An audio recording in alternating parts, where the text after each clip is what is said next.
pour votre présence ce matin. Alors, tous nos passages seront sur l'écran, mais si vous êtes un visiteur et que vous n'avez pas une Bible, nous avons des Bibles disponibles pour vous, si ça vous intéresse. Donc, on va brièvement voir quelques passages pour nous rappeler de l'importance de notre jour. Donc, normalement, je ne donne pas un titre à mes messages, mais je l'ai appelé « Souffrance dans l'espérance ». C'est un peu bizarre comme titre, je le sais, parce qu'aujourd'hui, nous fêtons. Notre joie est ironique, car elle surgit de la mort et la souffrance, mais ça n'empêche pas de dire qu'aujourd'hui représente pour nous, et par ce mot « nous », je dis l'humanité entière, nous fêtons le jour le plus important qui soit. Si on va parler de célébrer un jour ou un autre, nous comprenons que c'est normal de fêter certains jours spéciaux, une certaine date qui aurait une signification profonde. Alors, je ne sais pas pourquoi, mais dans mon esprit, le jour de ma remise du diplôme du lycée reste ancré dans ma tête. Je ne pourrais pas l'enlever si je voulais le 25 juin, ça va me dater un peu, 1991. Tandis que je ne pouvais même pas estimer la date pour la même chose quand j'ai terminé à la fac. Je pouvais le trouver, mais c'est comme ça. Dans la vie humaine, il y a des jours importants et on y pense. J'ai mentionné le 25 juin 1991. Aussi, sans me vanter, sans me glorifier, je pourrais vous donner facilement le jour de mon anniversaire de mariage. Si je ne pouvais pas, j'aurais des ennuis, je le sais bien, je comprends. Parlons un moment des dates de naissance. Je peux vous donner vite et facilement la date de l'anniversaire de mon enfant préféré. C'est facile, c'est là dans ma tête cette date. C'est une blague, je n'ai pas d'enfant préféré. Puisque nous parlons d'eux et nous fêtons la Pâque, voyons un petit rappel de ce qu'elle est.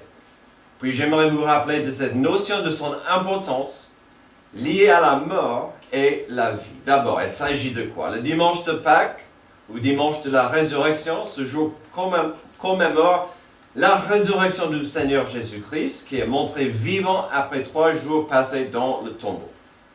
Le premier dimanche de Pâques a tout changé, et tous les dimanches de Pâques suivants reflètent la joie, l'étonnement et l'adoration des premiers disciples lorsqu'ils ont vu par la première fois le Seigneur ressuscité. La Bible enseigne que la résurrection de Jésus a été un retour physique de son corps à la vie.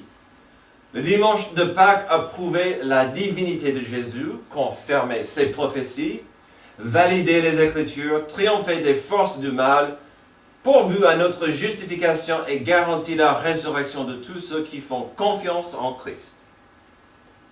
Maintenant, pourquoi est-elle si importante? Car certaines dates comptent plus que d'autres, et ironiquement, nous ne savons même pas la date de la résurrection de Jésus. Peut-être on pourrait le faire avec la science, ironiquement, mais on n'a pas la date. Alors, j'ai dit que la Pâque est importante puisqu'elle est liée à la vie et la mort. Permettez-moi de partager un verset qui nous le rappelle. Hébreux 9, 27 est un peu pénible, mais important à saisir. Il est réservé aux êtres humains de mourir une seule fois, après quoi vient le jugement. La mort, le jugement, on a vu un peu ces idées tout à l'heure. Il est réservé aux hommes de mourir une seule fois. N'est-ce pas intéressant qu'il existe un tas de métiers qui sont là afin d'éviter la mort prématurée? Des métiers de sauvetage, si vous voulez.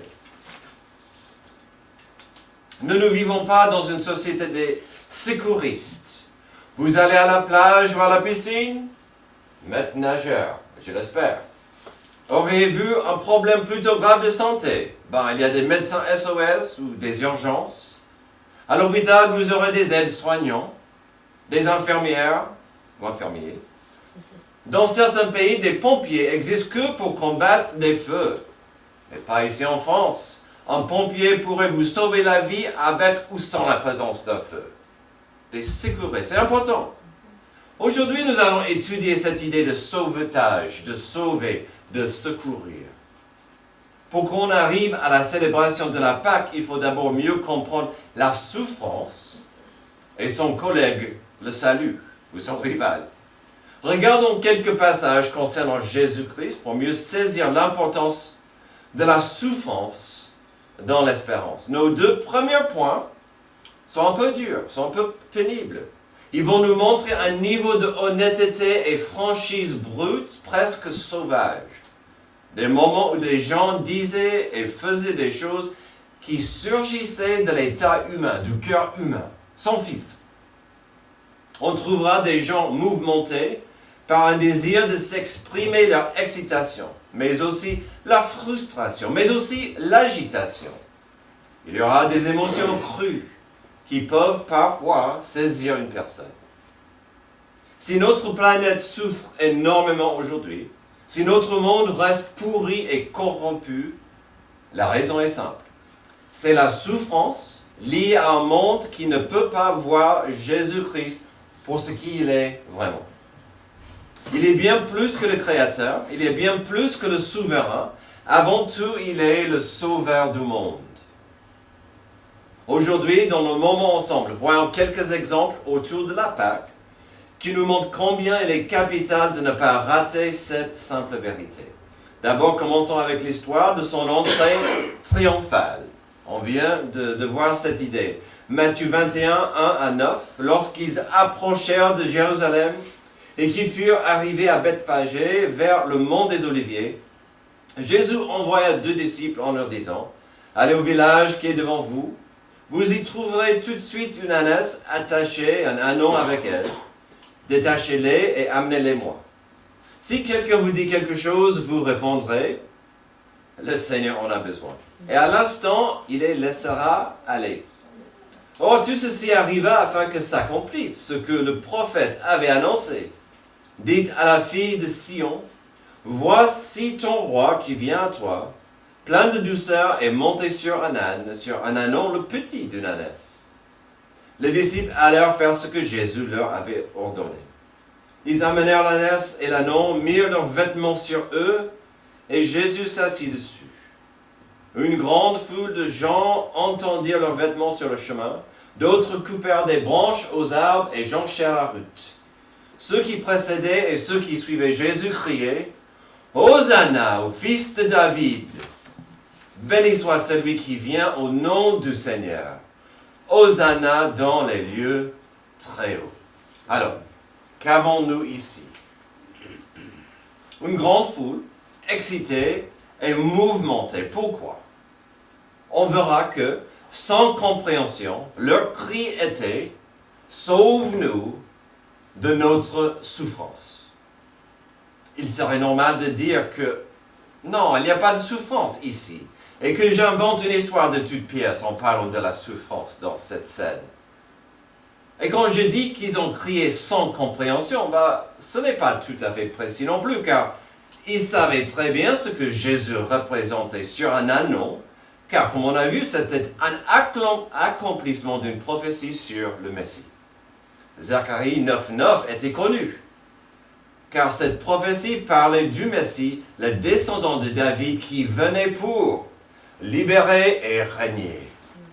Quel magnifique verset. Réjouis-toi, fille de Sion. Lance des acclamations, fille de Jérusalem. Voici ton roi qui vient à toi. Il est juste et victorieux. Il est humble et monté sur un âne, sur l'ânon, le petit d'une ânesse. Ce premier point dit qu'ils ont crié sans compréhension. En même temps, avec compréhension, ils ont crié « Hosanna, fils de David ». Hosanna est une expression qui tourne autour du mot salut. Il peut avoir quelques significations diverses. Il y a sauve donc, sauve tout de suite, sauve je t'en prie, comme on a entendu tout à l'heure, sauve-nous. Donc vraiment, c'est précis et c'est urgent. Ou comme je vous l'ai présenté, simplement sauve-nous. À l'époque, dans la culture juive, les souverains montaient des ânes en Israël en temps de paix. C'était un signe de leur humble service du peuple, tandis que les guerriers montaient des chevaux. Jésus se préparait à déclarer sa messianité en accomplissant cette prophétie messianique. En venant en paix, il fait grâce à la ville plutôt que de la juger. Ça allait venir plus tard. Il venait maintenant en tant que serviteur. Mais le peuple voulait aussi un roi guerrier. Pas un roi serviteur. Ce jour-là, ce que le peuple désirait était les deux. Oui, un roi, mais un sauveteur. Car il vivait dans la souffrance. Ce n'était pas un secret que le système religieux du pays était corrompu par le pouvoir et le pognon. Mais en plus de l'atmosphère religieuse se trouvait le joug de Rome, les envahisseurs, l'ennemi étranger qui dominait le monde et la vie des Juifs. Ce peuple n'était plus un peuple libre et en plus, ils étaient mal vus et souvent maltraités par des soldats romains. L'ère de la gloire de David et de Salomon était de l'ancienne histoire. Cette époque était un âge de l'or dans leur histoire, des fables de l'Antiquité. Mais on rêvait du jour où le Messie allait venir et restaurer la puissance nationale, même internationale. Et ça devait être Jésus qui a fait tant de miracles et Jésus qui parlait sans cesse du royaume à venir. Oui, Hosanna, Hosanna, fils de David, sauve-nous de notre indignité, de notre souffrance. Même si cette célébration était méritée, et Jésus avait bien raison d'en recevoir, ce que la foule ne comprenait pas, c'est que Jésus est venu pour prendre leur souffrance, pas l'enlever. Il devait souffrir, Jésus, pour eux, avec leur péché sur lui. L'ironie totale de cette scène, c'est que ce n'est pas la première fois que Jésus avait cette opportunité de prendre le trône, de saisir la gloire du monde sans souffrir. On parle de temps en temps des 3 tentations de Satan à Jésus. Une des tentations, c'était « Je te donnerai le trône. Je te donnerai toute la planète. Ça sera à toi. Tu n'as que m'adorer. » C'était un raccourci à la gloire sans la souffrance. Mais on doit revenir à la souffrance du peuple. La foule criait « Sauve-nous de notre souffrance tout de suite !» Tandis qu'à la base de leur souffrance se trouvait le péché. À la base de la nôtre se trouve le péché. Et donc, lorsque aujourd'hui nous, l'humanité regarde autour d'elle et constate de la misère, de la corruption, de l'injustice, il est dans notre nature humaine de dire à Dieu, si tu es là, sauve-nous de la souffrance. Par ton pouvoir, enlève notre souffrance. Et si on n'entend rien de la voix de Dieu, pas de tonnerre, pas de magie, on tourne le dos vite au plan de Dieu. Un plan qui nécessitait la souffrance, certes, mais pas comme le monde veut imaginer. Est-ce que c'est aussi simple que ça? Nous souffrons en tant que planète car on n'a pas une compréhension dans le cœur de qui est Jésus et pourquoi il devait souffrir. On vient de voir un premier cri. Sans compréhension, le cri était « Sauve-nous de notre souffrance ». Ensuite, voyons la suite. Une série de cris vis-à-vis de Jésus. On va sauter quelques jours dans l'histoire. Jésus était trahi, livré, arrêté. Après une série d'entretiens avec quelques personnages de pouvoir, il était lié à la mort à la croix. C'est là où on le trouve, encore avec la souffrance devant nous, des cris pour Jésus, des cris à Jésus. Voyons la suite dans les cris liés à la souffrance. Sans compassion, le cri était « Sauve-toi de ta souffrance ». Luc 23, verset 35, le peuple se tenait là et regardait. Les magistrats eux-mêmes se moquaient de Jésus avec eux en disant « Il en a sauvé d'autres, qu'il se sauve lui-même, s'il est le Messie choisi par Dieu. » Les soldats aussi se moquaient de lui. il s'approchait pour lui présenter du vinaigre, en disant, « Si tu es le roi des Juifs, sauve-toi, toi-même. » Il y avait au-dessus de lui cette inscription écrite en grec, en latin et en hébreu. Celui-ci est le roi des Juifs. L'un des malfaiteurs, crucifié avec lui, l'insultait en disant, « Si tu es le Messie, sauve-toi, toi-même, et nous avec toi. » Ici, nous avons ce que la psychologie moderne appelle la psychologie des foules. Les psychologues sociaux ont développé plusieurs théories afin d'expliquer la façon dont la psychologie d'une foule diffère et interagit avec celle des individus en son sein. Il s'agit des comportements et des processus de pensée des membres individuels de la foule, et de la foule comme une entité. Et donc ici, on a vu, quand on crie Hosanna, et maintenant quand on crie Sauve-toi, cette mentalité de foule. Si tout à l'heure, avec des cris de Hosanna, on voyait cette notion, quelques jours plus tard, nous avons encore des gens prêts à crier sur Jésus avec la même notion du salut. Mais cette fois-ci, il n'y avait rien de beau ou majestueux dans leurs cris. Des leaders religieux commençaient avec le coup d'envoi. La crucifixion, d'après tout, était leur plan, leur désir, et ils ne pouvaient pas recevoir un plaisir plus grand que de se moquer de Jésus par rapport à son salut, sachant qu'il mourrait. Il en a sauvé d'autres. Mais est-il capable de se sauver? S'il est vraiment le Messie, ben oui. Ensuite, les soldats autour ont compris le thème et la vague violente de méchanceté. Si tu es le roi des Juifs, sauve-toi. Bien entendu, il y avait un plaisir immense et tordu pour des Romains de montrer au monde ce qui allait arriver à quelqu'un qui se disait roi. Tu veux être roi? Ça va arriver à toi.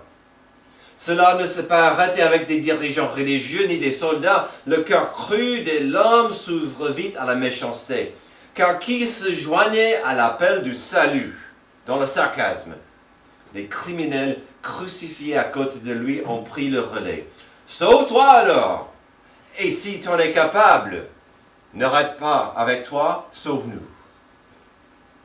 En 5 petits versets, on voit plusieurs appels sans compassion à Jésus de se sauver. En était-il capable? Devait-il vraiment souffrir? Oui, il était capable d'éviter sa souffrance immense. C'est pourquoi il a dit, pas ma volonté, mais la tienne, Père. Il comprenait mieux que son entourage que sa souffrance était bien plus que l'accomplissement des prophéties. Sa souffrance venait de son amour pour son Père et un amour heureusement incompréhensible pour nous les pécheurs. Là, sur la croix, il a pris nos péchés sur lui. Nos péchés du passé, nos péchés du futur. Il a pris sur lui pas que nos péchés, mais la punition, la condamnation de nos péchés sur lui. Quel amour, quelle souffrance. Des années plus tard, l'apôtre Pierre ne voulait pas que l'on rate l'importance de cet amour. Lui, chapitre 2, lui qui a lui-même porté nos péchés dans son corps à la croix afin que, libérés du péché, nous vivions pour la justice. J'aime bien cette notion de ce que Jésus a fait pour qu'aujourd'hui on avance.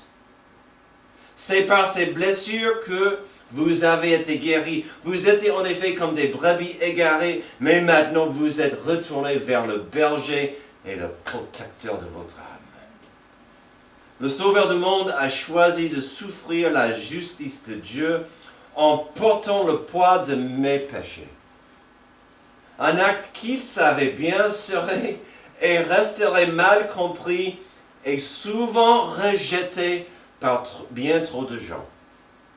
Il savait sur la croix que la plupart des gens allaient dire « Non, ça ne m'intéresse pas, ton sacrifice, ta souffrance. » Alors, Que devons-nous prendre de ça? Que doit-on apprendre de cela?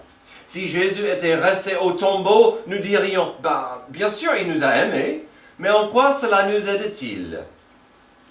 Mais il n'est pas resté mort. Il a gagné contre la mort avec sa résurrection. Donc, il faut que nous voyions un dernier cri. Le premier était « Sauve-nous de notre souffrance ». Le deuxième était « Sauve-toi de ta souffrance ». Avançons au dernier cri de notre message aujourd'hui, car nous fêtons aujourd'hui. Et c'est un cri que nous devons comprendre et saisir. On va sauter plusieurs semaines dans l'histoire pour découvrir notre dernier cri de sauvetage. Sachez que nous allons maintenant en Actes chapitre 4. Jésus était ressuscité, il a passé 40 jours sur terre avant de monter au ciel, puis il a envoyé l'Esprit Saint afin d'ouvrir la porte à son Église. L'Église est née.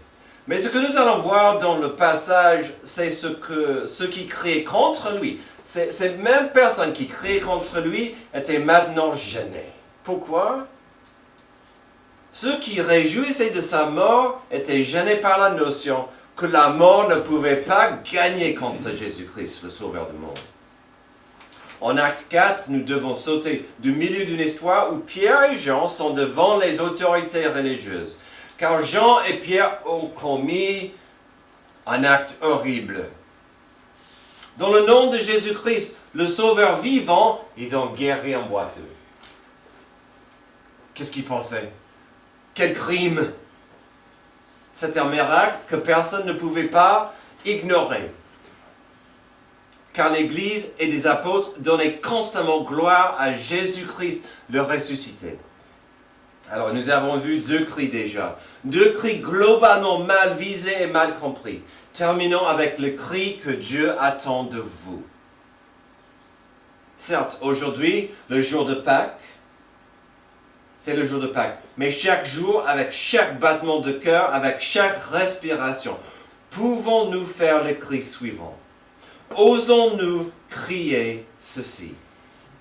Avec conviction, le cri de l'homme doit dire « Sauve-moi! Sauve-moi » Acte 4, verset 8. Alors Pierre, rempli du Saint-Esprit, leur dit, chef du peuple et ancien d'Israël, on nous interroge aujourd'hui sur un bienfait accordé à un infirme, afin que nous disions comment il a été guéri. Sachez-le bien, vous tous, et que tout le peuple d'Israël le sache, c'est par le nom de Jésus-Christ de Nazareth, celui qui vous avait crucifié et que Dieu a ressuscité. Oui, c'est par lui que cet homme se présente en pleine santé devant vous. Jésus est la pierre rejetée par vous qui construisez et qui est devenue la pierre angulaire. Il n'y a de salut en aucun autre, car il n'y a sous le ciel aucun autre nom qui ait été donné parmi les hommes par lequel nous devions être sauvés. Amen. C'est ça la gloire, la joie de la résurrection. Le salut, le sauvetage, le secours enfin présenté dans une manière si claire que personne ne peut le méconnaître. Le refuser peut-être, mais l'explication reste claire. Il n'y a de salut en aucun autre. Pas sous le ciel. Nulle part. Il n'y a aucune autre porte. Il n'y a aucune autre piste. Il n'y a pas une autre solution. Pas une autre direction. Une façon possible d'être sauvé. Pas une autre religion. Pas une formule magique astrale. Par des prières aux saints ou aux dieux ancestraux. Ou à Marie. Ou par des formules quelconques religieuses. Pierre en était clair au verset 10 qu'il y avait un seul salut. Et c'était par la puissance de Jésus-Christ le ressuscité. Jésus qui est mort à la croix, mais qui était ressuscité, vivant et victorieux et disponible à tous. Nous avons parlé pas mal aujourd'hui de la notion de la souffrance. Si quelqu'un cherche un secours de leur souffrance. Devinez ce que je dirai ensuite. La réponse se trouve dans la personne vivante de Jésus-Christ. Amen. Il n'y a de salut en aucun autre. Car il n'y a sous le ciel aucun autre nom qui ait été donné parmi les hommes par lequel nous devions être sauvés. Le salut éternel est disponible pour ceux qui ne l'ont pas encore accepté. Si ça c'est votre cas, prenez ce salut aujourd'hui. Saisissez ce salut aujourd'hui. Mais la vérité belle de ce salut, c'est que l'évangile, la bonne nouvelle du salut, contient le pouvoir de nous cacher sous l'ombre du Christ ressuscité. Chaque jour, chaque moment, si nous osons, nous pouvons marcher en paix avec Dieu comme il a toujours voulu. Au secours! C'est un cri universel à un moment donné ou à un autre, car nous vivons dans un monde de souffrance. Ce que nous ne devons pas rater aujourd'hui, le jour de Pâques, c'est que Satan a tenté Jésus avec un raccourci à la gloire, mais sans souffrance. Une foule lui a proposé le trône, mais sans souffrance. Des gens de la méchanceté lui ont persécuté avec sa souffrance. Et ensuite, il a souffert à la croix avec mes péchés. Mais enfin, que j'ai la liberté et la paix de Dieu en moi. Aujourd'hui, joignez-vous à moi avec ce dernier cri que nous avons vu. Il n'y a de salut en aucun autre, car il n'y a sous le ciel aucun autre nom qui ait été donné parmi les hommes par lequel nous devions être sauvés. Quelle joie! Quelle victoire! Mais l'avez-vous accepté? Prions. Merci Dieu pour la victoire ultime que Jésus a gagnée après sa mort. Tu l'as ressuscité des morts afin que nous reçoivions ta paix, afin que nous reçoivions ta vie éternelle.